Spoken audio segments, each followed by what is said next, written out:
Hello again, everybody, and thank you for tuning into my YouTube channel. Today, we are going to do a review of a new guitar that I have. So, I have a new Solar Type S guitar. Kind of looks like this. Looks like this in the back, and today we are going to break this guitar down. But before we get into that, I just wanted to say thank you for tuning in. If you're already a subscriber, thank you so much. I always appreciate that. If you're new to the channel, and if you like the content, if you could be ever so kind to kind of go clickety-click on that like and subscribe button, it would be really appreciated. I do have a new goal of getting to 400 subscribers by sometime in March. I think that's feasible, but it's not feasible without your help. I never take the subscriptions and the likes and the comments for granted. It's always appreciative. I don't do this for money. I do this for the enjoyment. I do this for the metal community, or any music community for that matter. So with that said, let's get into this guitar. So today we have this Solar Type S guitar, 6-string, matte finish, lime green guitar. So let's start off with how much it costs. It cost me $1,049 for the guitar.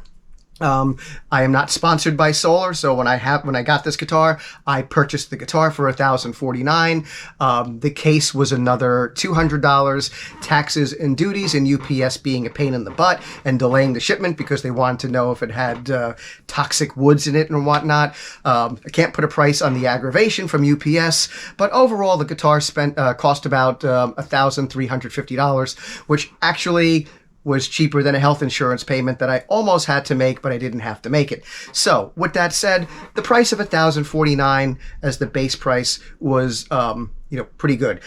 This guitar doesn't have a Floyd Rose. This guitar doesn't have Evertune, but the features that kind of raise the bar on this guitar are locking tuners and stainless steel frets. So I did pay more for this guitar than I did for my other Solars, the Type A or the Type G, but again, we've upgraded some of the points on this guitar. So I thought what I would do today is review this guitar literally from the top to the bottom. I'm going to start off from the top at the headstock and work my way down and share my experiences that I've had with this guitar. First and foremost, strings. They go all the way up to the top, so I figured I can cover them. Solar, all Solars as far as I know, come with these miserable black nano carbon strings. I don't know why they put them on. They must cost a penny. They are the worst strings ever. So, of course, those come on, and I put on my preferred strings, which are the GHS Boomers, 10 gauge, if anybody's interested. So, starting with the headstock, starting up at the top, we have locking tuners. I've never had a guitar with locking tuners before, so this is my first experience with them, and I love it. I cannot see myself ever purchasing another guitar without locking tuners. So easy to do, so easy to string the guitar, really took all the work out of it. As far as the functionality of the locking tuners, they're holding the tuning beautifully, then they work fantastic. Sure, I do have to tune once a day, when I start up usually, but for the most part, when I'm recording, playing, jamming, writing, whatever the case may be, this guitar is staying in tune, and everything is working great with these locking tuners, so a total thumbs up on the locking tuners. Before I picked up this guitar, I heard a lot of things about locking tuners, that they do make the guitar heavier, which they do. There is definitely more weight on this guitar, and that there is a risk of nasty neck dive on this. I am happy to report that there is no neck dive on this guitar whatsoever. It is beautifully balanced, which, makes the extra weight tolerable, knowing that you have a well-balanced instrument and the extra weight at the top of the guitar is, perfectly done. So like I said, a thumbs up for these locking tuners. As I move down the guitar, to the neck of the guitar, this has a maple neck. The neck itself is in really great shape. It's a C shape, not the most narrow C shape I've ever played, but it's pretty much just like the Type A and the Type G that I have. I'm very used to it. I like it. I I have adapted to this exceptionally well, I think. So the maple neck and body is pretty awesome. And then we have the ebony fretboard. Now, we've all heard the rumors and the issues and the problems, whatever they may be, with ebony fretboards and solars. PRS has had the same problem. All companies have that. Ebony has the most risk of having cracking or separation or things of that nature. I am happy to report one of the first things I did when I got this guitar was really looked it over with a fine-tooth comb to make sure there wasn't any separation or cracks in the fretboard. Of course, when I changed the strings, I also had Anthony, my luthier, treat the ebony fretboard as well to make sure this thing is staying in good condition, because it does take a hell of a trip from Spain to Germany, to here, in America. So the fretboard, fantastic condition, and this guitar, like I said, comes with stainless steel frets. Another one of the things that I checked out immediately was the condition of these stainless steel frets. What do I have here? So there is no protruding fretwork, no sharp edges. Everything is laid down beautifully. The stainless steel frets feel fantastic. The gliding of the hand across the entire neck and fretboard with the stainless steel frets is absolutely wonderful, and I could not be happier with it. So if I look at the guitar so far, from the headstock to the neck, fantastic. This makes the playability wonderful. Just absolutely adore this guitar. I feel that it's right up in line with my other 3 solars that I have, which are a Type A in silver, a Type A in purple burst, and a Type G in purple burst as well. So far as I'm going through this guitar, I really, really enjoy it. Setting it up, when I spoke to my luthier who did the initial setup, he said, as usual, the setup was really easy. No issues whatsoever. Yes, the guitar was, the neck did need to be adjusted. I don't think anything ships in airplanes and whatnot, and you don't need a neck adjustment, so that was perfectly normal. Once all that setup was done, it's just a beast. It's a machine. It's fantastic. Now, here becomes the interesting part, which is the pickups. This guitar does not have the Solar Distortion Plus. I do have one of my Type A's that do have the Solar Distortion Plus. I really like it, but I actually do prefer the pickups that are not Distortion Plus, because I feel that they have more versatility to them. So I was expecting pretty much the exact same thing, but that's not what I got. And I had to remember that no two things are designed or manufactured alike. I could buy 2 cars, the exact same cars, and they will have different quirks and respond differently in them.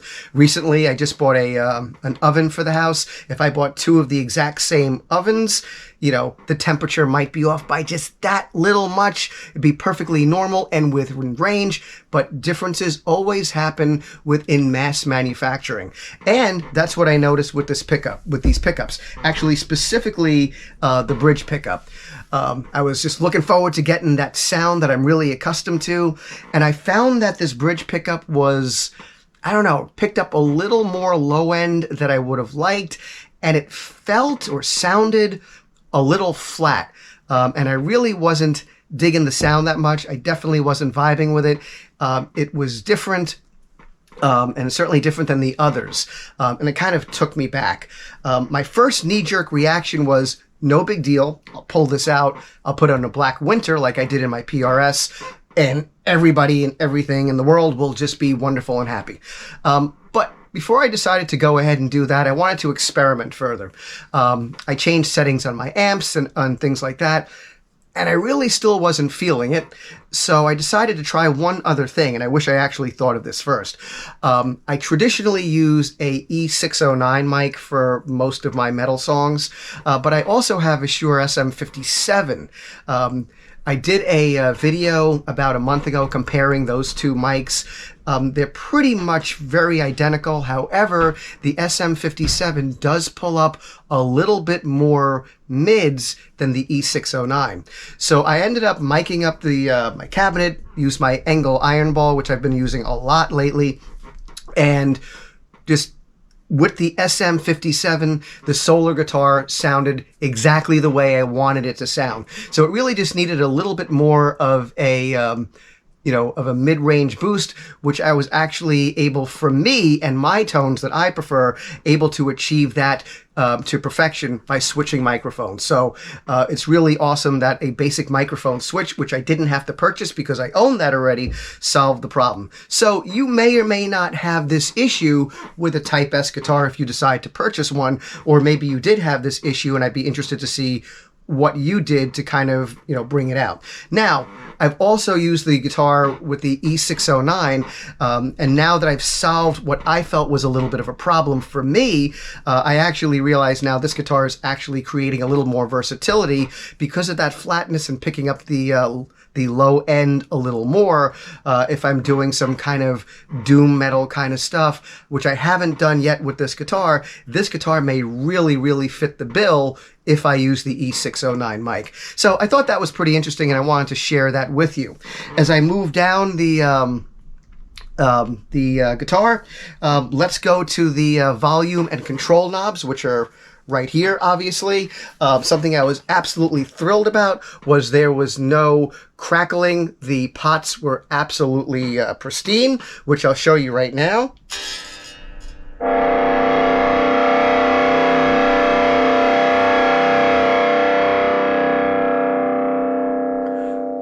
No crackling, no noise, not even at the very end of the pot when it's really shutting down.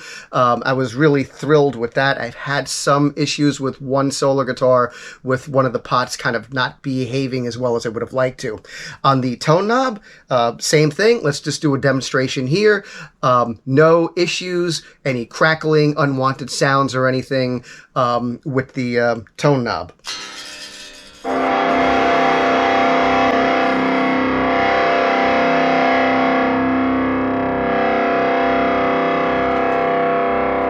With that as well, the knobs feel tight, they feel secure, and they really feel great.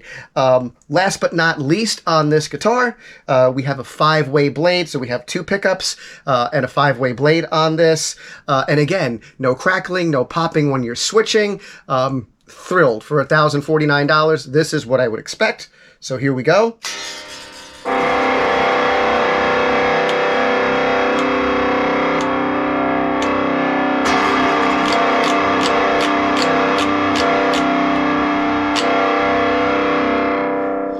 So again, electronics, great. Pickups, I had to get used to a little bit and make a little bit of a change. Maple neck, sturdy, smooth, feels great, no imperfections. Ebony fretboard, no cracks. Stainless steel frets, feel fantastic. Locking tuners are absolutely awesome as well. Even for the guitar straps, very tight, very sturdy, and the jack, no humming, no issues there, no loose screws, no loose parts. So once again, I think Solar has really knocked it out of the park. This is my 4th Solar. Again, I have the 2 A's, the G, and now this Type S. This guitar also really looks absolutely sick as hell. I absolutely fucking love the way this guitar looks, feels, and plays. So at the end of this video, I'm going to put on one of my Swola videos that I did in a riff challenge. I use this guitar, so this way you can hear how it sounds in a mix. So thank you very much for tuning in. I do hope you enjoyed this video and found value in it. Again, please, if you have it in you, like and subscribe. I'd really appreciate it. I really want to get to this goal of 400 subscribers as a little small independent channel by March. I think I could do it. I'm at 380, but I need your help. Until then, many thanks. Stay safe, stay healthy, take care of yourself, take care of others, stay warm, stay metal, and peace to everybody, and thanks for tuning in. Take care, and now for the following video of me playing this guitar so you could hear it in a mix. Here we go.